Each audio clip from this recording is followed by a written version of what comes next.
Hello guys, welcome back to today's Windows 11 tips. So today we'll be trying to resolve these disappearing screw buttons that shows screw bar that disappears when you need it the most, and it's quite annoying, right? I know that. So but today I will show you how to make it appear permanently. You see it disappears. This back screw bar, we want it to be appearing permanently, and it takes less than a minute to fix that.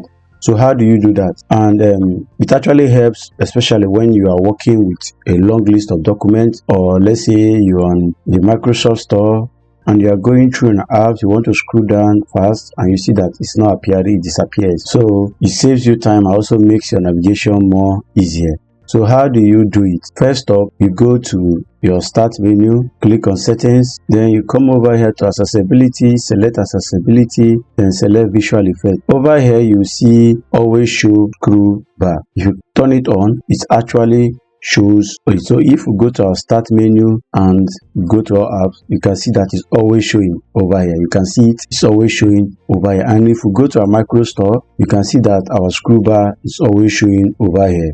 You can see it always showing, so we can keep scrolling down. So you see it works. So this actually keeps your pace clear, and it's not actually also slow. While you are here, you can try exploring things like this transparency effect, your animation effect, and other things here that can actually tweak your windows and make it feel more personal for you to use. I have a question. Hello guys, do you prefer the screw button that shows over here? Do you prefer the screw bar that shows here, or you prefer the one that doesn't show, that is hidden this way? Drop your answer in the comments. I will reply to everyone. Thanks for watching and see you in the next video.